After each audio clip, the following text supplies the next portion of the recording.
Bonjour et bienvenue à tous, j'espère que vous allez bien. Aujourd'hui nous allons voir dans le détail comment gérer la rotation de l'écran sur Android. Il y a plusieurs solutions, en fonction de votre cas, l'une ou l'autre sera la plus adaptée. Ici, nous allons choisir d'utiliser le Save Instant State, sauvegarder un bundle qui va être repassé à notre activité si elle est recréée à partir d'une rotation. C'est parti!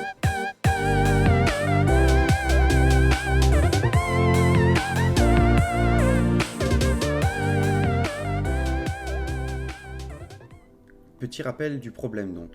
Nous avons fait une application qui vient compter le nombre de clics sur le bouton « Cliquez ici ». À chaque fois que nous cliquons, le nombre de clics est incrémenté. Si je reclique une deuxième fois, cela affiche 2, etc. Le problème, c'est que sur Android, la rotation est gérée de manière un petit peu particulière. À chaque rotation de l'écran, l'activité entière va être recréée. Et ce, pour un souci de design. Il va recréer toutes les marges, redessiner l'écran, etc. Ce qui implique donc que si nous tournons l'écran et que nous recliquons sur le bouton, nous avons perdu l'information du nombre de clics de l'utilisateur. C'est quelque chose qui se comprend très bien, car la variable clickNumber, qui est notre référence au nombre de clics, est stockée dans l'activité. Si l'activité est donc détruite et recréée, cette variable est détruite avec elle. Il faut savoir que c'est un problème très commun dans la vie d'un développeur Android, et surtout c'est une question très souvent posée en entretien. Nous comprenons donc que pour résoudre le problème, nous devons stocker cette information à un autre endroit, un endroit plus persistant dans l'application. Pour cela, beaucoup de possibilités s'offrent à nous. Je vais vous en énumérer quelques-unes et vous les décrire brièvement. Tout d'abord, vous pouvez faire de la persistance sur l'application, c'est-à-dire écrire soit dans une base de données, soit dans un fichier plat, ou dans les shared préférences, qui sont en quelque sorte une base de données simplifiée pour Android. Cette solution peut être utilisée, mais il faut que les informations aient du sens à rester sur l'application, même une fois que l'utilisateur est parti et revient. Typiquement, si l'utilisateur veut enregistrer quelque chose en favori, enregistrer une musique, etc., c'est quelque chose qui devra persister, même après que l'utilisateur ait quitté l'application. Nous avons également le choix de stocker cette information-là dans un objet statique, qui va vivre au rythme de vie de l'application. C'est une solution assez simple, mais cette solution n'est pas très propre. Nous avons aussi le choix de stocker des informations dans un ViewModel. Un ViewModel est un composant qu'Android met à notre disposition pour persister certaines données. Typiquement, il peut permettre de gérer le problème de la rotation de l'écran. Cependant, cette solution est un petit peu lourde si nous voulons juste stocker le nombre de clics de l'utilisateur. Nous pourrions aussi utiliser un fragment, qui est un autre composant graphique, qui n'est pas une activité, et qui aurait donc son propre cycle de vie, et que nous pourrions gérer distinctement. Enfin, la solution que nous allons voir est de créer un bundle qui va être repassé à la création de l'activité. Disons que nous avons en quelque sorte un mécanisme qui permet de sauvegarder une information quand l'activité va être recréée et de la récupérer une fois qu'elle est créée.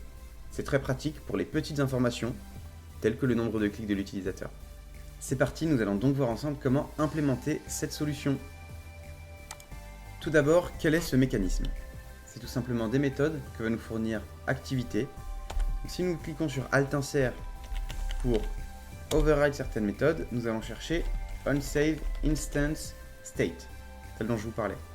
Celle-ci prend deux paramètres, nous pouvons tout simplement aller à la suivante, qui ne prend qu'un bundle, cela nous suffira. Cette méthode est la méthode dans laquelle nous allons pouvoir sauver des informations avant que l'activité soit tuée. Par la suite, nous allons pouvoir récupérer ces informations dans une autre méthode qui s'appelle onRestoreInstantState. Et nous prenons celle également qui n'a qu'un argument. Comment ça va se passer ? Ces méthodes font appel à un objet qu'on appelle bundle. Un bundle, c'est tout simplement comme un sac de données qui va être référencé par un système de clés-valeurs. Vous allez voir, vous allez comprendre, c'est très simple. Nous allons donc tout simplement devoir ajouter un champ à ce bundle OutState qui va être notre clickNumber pour pouvoir le récupérer par la suite. Pour cela, vous avez juste à appeler la méthode putInt de OutState. Oups. Int parce que clickNumber est un entier, un integer. Pour cela, cette méthode a besoin d'une clé comme je vous l'ai dit, et d'une valeur. La clé va servir à référencer cette valeur et la valeur elle-même. Pour que ce soit plus propre, nous allons créer une variable ici, de type val, car elle est immutable, que nous allons appeler myCustomKey, par exemple, de type string, et nous allons l'appeler clickNumberKey, par exemple. Pour que ce soit même plus propre, nous allons appeler cette variable du même nom. Nous pouvons donc ici fournir la clé clickNumberKey que nous allons créer, et la valeur de cette clé va être clickNumber. À ce stade-là, à chaque fois que l'activité va être détruite, nous allons passer dans cette fonction-là et nous allons fournir à OutState le nombre de clics de l'utilisateur. Cependant, nous ne le récupérons pas encore. C'est ici que nous pouvons, par contre, le récupérer. Du coup, cette méthode va être appelée à chaque recréation de l'activité et nous allons donc pouvoir venir, au travers de ce bundle qui lui est passé, venir récupérer notre int avec getInt cette fois-ci et notre clé. C'est très important que ce soit les mêmes clés. Et cet entier-là que nous allons récupérer, nous allons l'affecter directement à notre clickNumber. Comme ça, clickNumber à la recréation de l'activité vaudra 0, mais dès qu'il passera par cette méthode-là, il va être réaffecté à son ancienne valeur que nous lui avons fournie ici.